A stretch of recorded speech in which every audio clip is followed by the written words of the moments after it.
Los Angeles, 1977. The city lights are dancing off the windows of Chasen's, one of the most exclusive restaurants in Beverly Hills. Inside, seated at a corner table bathed in soft amber light, is Muhammad Ali, not the fighter, not the champion, not the man who shook up the world, just a husband, holding hands with his wife Veronica across a white tablecloth. This is Ali at the absolute pinnacle. He's the heavyweight champion of the world for the third time. His face is on every magazine cover. Children chant his name in the streets. World leaders seek his counsel. But right now, in this moment, he's simply enjoying a quiet evening with the woman he loves. The restaurant hums with the quiet sophistication of old Hollywood, the gentle clink of wine glasses, the soft murmur of conversation, the occasional burst of restrained laughter. Frank Sinatra had his regular booth here. Elizabeth Taylor celebrated birthdays here. This is where legends came to be human. And Ali? He's laughing at something Veronica just said, his eyes bright, his famous smile genuine and unguarded. For a man who spent his life in the spotlight, these moments of peace were precious and rare. But what happens next will transform this ordinary evening into a story that echoes through decades, a moment that reveals who Ali really was when the cameras weren't rolling, when the crowds weren't chanting, when it was just him, his values, and an impossible choice. Let me paint you the full picture of that night. Chasen's wasn't just any restaurant. This was an institution. Founded in 1936, it was where Hollywood royalty came to see and be seen. The walls were lined with photographs of movie stars. The booths were upholstered in deep red leather. The lighting was deliberately dim, dark enough for privacy, bright enough for romance. Ali and Veronica had ordered simply. Despite his fame, Ali never developed a taste for extravagant food. He was more interested in the company than the cuisine. They were talking about their daughter Hannah, who was just a toddler at the time. Veronica was telling him about something funny Hannah had done that morning, and Ali was leaning in, completely absorbed. This is important to understand, Ali was present. Fully there. Not distracted by fame or ego or the weight of being Muhammad Ali. Just a man, listening to his wife, sharing a moment of domestic joy in the midst of an extraordinary life. The waiter assigned to their section that evening was a young white man in his mid-20s. Let's call him David, though that's not his real name, you'll understand why later. David had been working at Chasen's for about 8 months. He was good at his job technically, efficient, knowledgeable about the menu, quick with refills. But there was something off about his energy that night. The other servers noticed it. The way he gripped his order pad a little too tightly. The way his jaw clenched when he glanced toward Ali's table. The way he moved with a kind of rigid precision that suggested barely controlled emotion. One of the older waiters, a black man named Jerome who'd worked at Chasen's for 15 years, caught David's eye and gave him a subtle nod, a silent reminder to maintain professionalism. David nodded back, but his expression didn't soften. The first interaction was normal enough. David approached the table, took their order with mechanical courtesy, and disappeared into the kitchen. Nothing overtly wrong, but nothing warm either. Just cold efficiency. Veronica noticed it first. Women often do. She squeezed Ali's hand slightly after David walked away and raised an eyebrow. Ali gave a small shrug, he'd dealt with cold service before. It came with the territory. Not everyone loved Muhammad Ali. His stance on Vietnam, his conversion to Islam, his unwillingness to stay in his lane as an athlete, all of it had made him heroes and enemies in equal measure. But Ali had a rule about these things: give people the benefit of the doubt. Maybe the waiter was having a bad day. Maybe he'd just received difficult news. Maybe he was overwhelmed with tables. Ali had learned that assuming the worst in people often brought out the worst in them. So when David returned with their appetizers, a shrimp cocktail for Veronica and a simple salad for Ali, and set them down with just a touch more force than necessary, Ali simply said, "Thank you, brother." David didn't respond. Just turned and walked away. The couple continued their evening, but the ease had been fractured slightly. Not broken, but cracked. You know that feeling when you're trying to enjoy a moment, but there's a low-level discomfort humming underneath? That. About 20 minutes later, David returned to check on their meal. By this point, Ollie and Veronica had recovered their rhythm. They were back to laughing, back to being present with each other. Ollie was in the middle of telling Veronica about a young fighter he'd been mentoring, how the kid reminded him of himself at that age, all fire and no discipline. David approached from behind Ollie's chair. And this is where things shifted from uncomfortable to unacceptable. As he reached for Ollie's water glass to refill it, David's hip bumped into the back of Ollie's chair, not hard enough to spill anything, but hard enough to be noticeable. Hard enough to interrupt Ollie mid-sentence. Ollie paused. Turned slightly. Looked up at David. And David, staring down at him with a face carved from stone, said, "Sorry. Didn't see you there." Now, let's be clear about what just happened. In the world of high-end service, bumping a guest is already a serious breach. But that comment, "Didn't see you there," said to a man as physically imposing and famous as Muhammad Ali? That wasn't an apology. That was a provocation. Veronica's hand tightened on her napkin. At a nearby table, an elderly couple glanced over, sensing the tension. Jerome, the senior waiter, was watching from across the room, his face tight with concern. Ollie held David's gaze for a long moment. And then he did something unexpected. He smiled. Not his famous, brilliant smile, something smaller, sadder, more knowing. "It's all right, brother," Ollie said quietly. "We all make mistakes." David's face flushed. And instead of accepting the gracious exit Ollie had offered him, instead of defusing the situation, he leaned down slightly and said, just loud enough for Ollie and Veronica to hear, "I make mistakes. You people make choices." The air left the room. That phrase, "you people," carries centuries of weight. It's never neutral. It's never innocent. Everyone within earshot knew exactly what David meant. Veronica's eyes went wide, then narrow. She started to push back her chair, but Ollie's hand shot out gently to her arm. A soft touch that said, "Wait. Let me handle this." What happened next lasted maybe 5 seconds, but those 5 seconds felt infinite. Ollie didn't explode. He didn't raise his voice. He didn't leap up from his chair. He didn't do any of the things that the young waiter might have been expecting, or even hoping for. Instead, Ollie very slowly, very deliberately, set down his fork. The soft clink of metal on china sounded impossibly loud in the sudden silence. He placed both hands flat on the table. And then, moving with the measured grace that had made him the greatest dancer ever to step in a boxing ring, he rose to his full 6'3" height. David's confidence wavered. Up close, on his feet, Ollie was even more imposing than he appeared on television. This was a man who had absorbed punches from Sonny Liston, Joe Frazier, and George Foreman. A man whose hands were registered as lethal weapons. A man who had every right, in that moment, to be angry. The restaurant had gone completely quiet. Even the kitchen noise seemed to have stopped. Everyone was watching. The elderly couple. A table of businessmen. A young family in the corner. Jerome, frozen mid-step with a tray of desserts. Even the management had materialized from the back office, sensing crisis.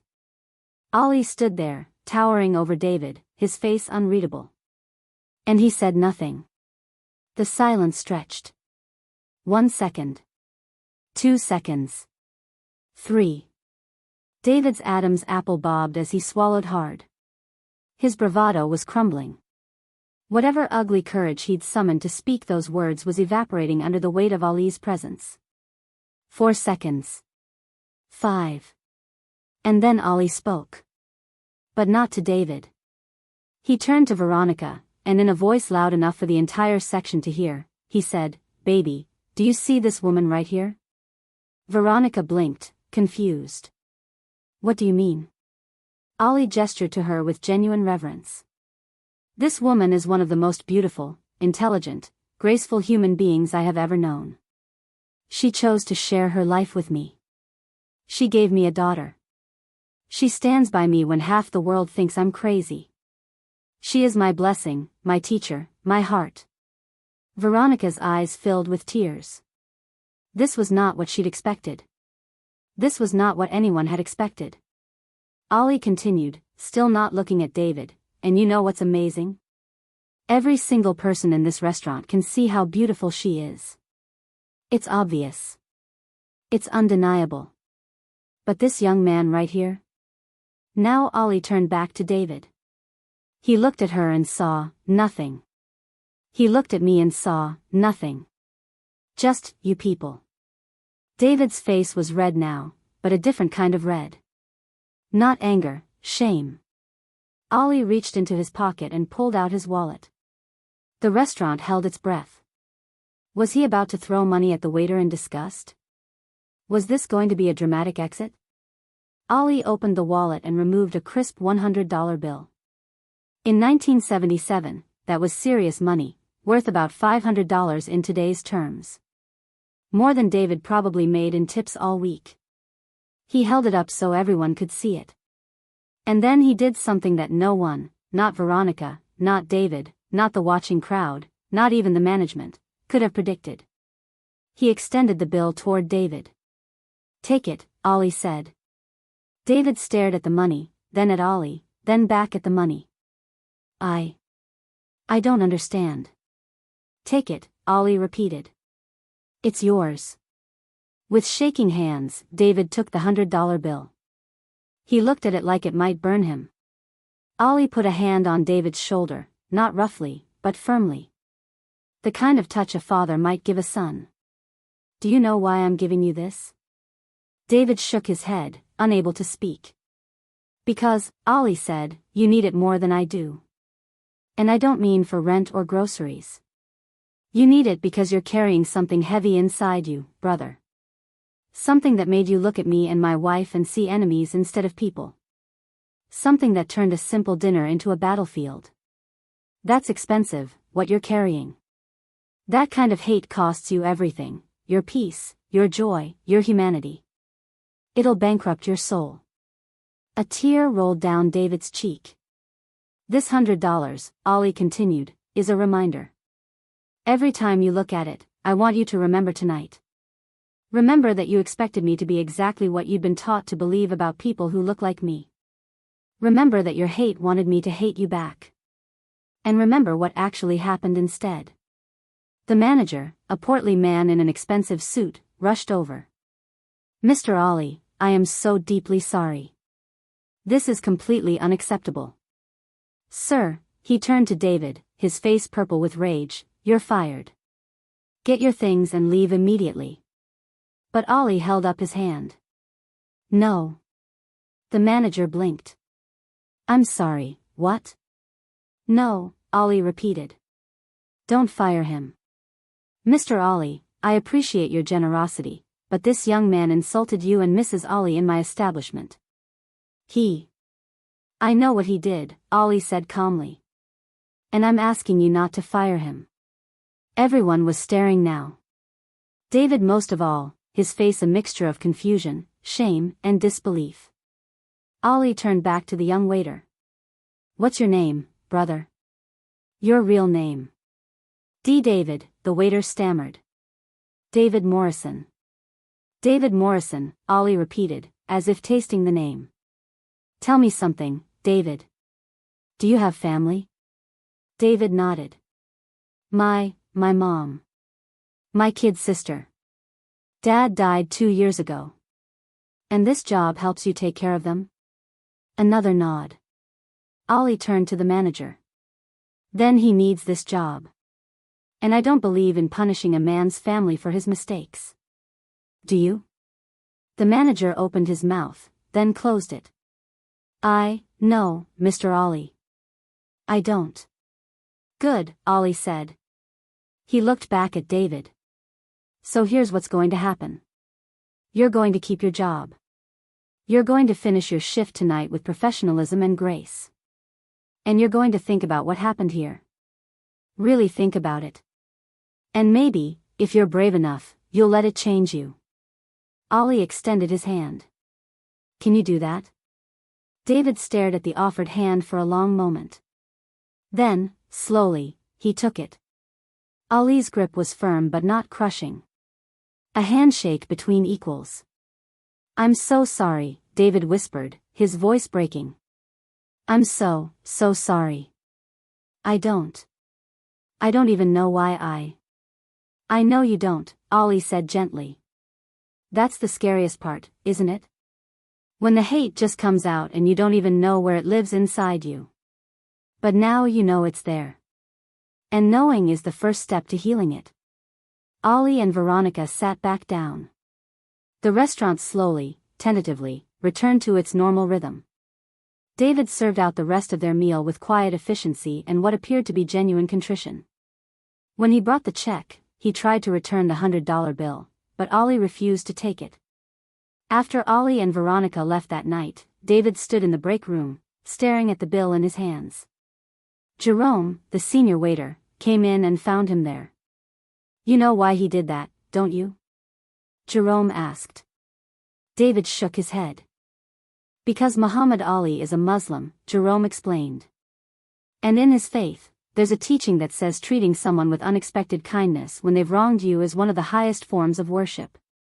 It's called being a light in darkness.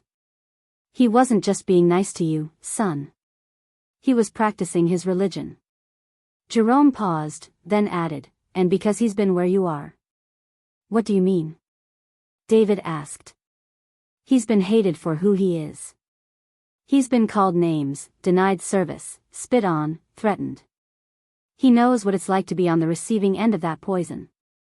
And he knows that the only way to stop the cycle is to refuse to pass it on. He could have embarrassed you. Could have gotten you fired. Could have hit you, and who would have blamed him? But instead, he gave you something nobody probably ever gave you before." "What's that?" "A way out," Jerome said simply.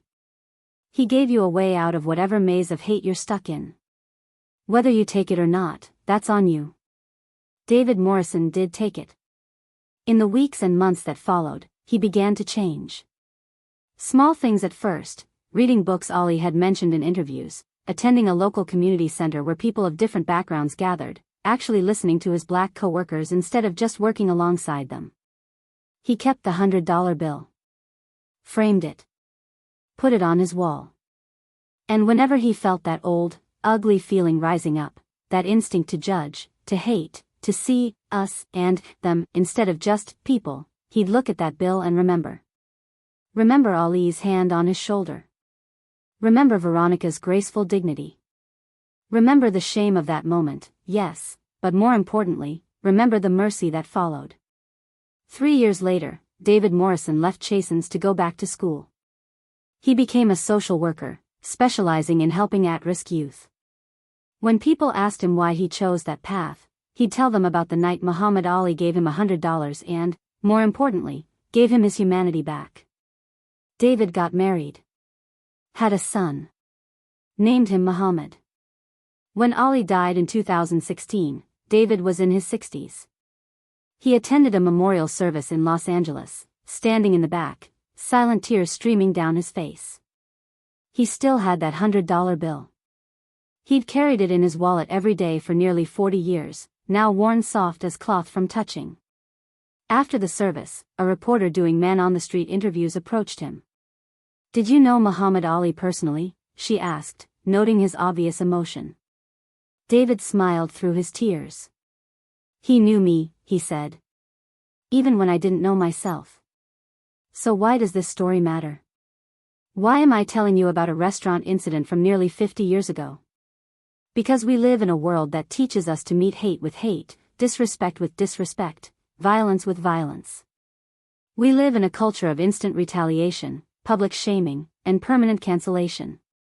Someone wrongs us, and our first instinct is to destroy them, to gather the digital mob, to demand their job, their reputation, their future. And sometimes, that's the right response. I'm not here to tell you that accountability doesn't matter or that consequences aren't important. But what Ali understood, what that $100 bill represented, was the difference between punishment and transformation. Punishment says, you did something bad, so you deserve to suffer.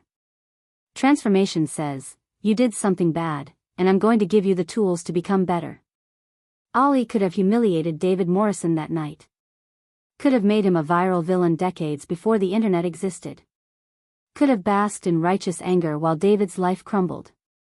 Instead, he asked a harder question: what would actually change this person?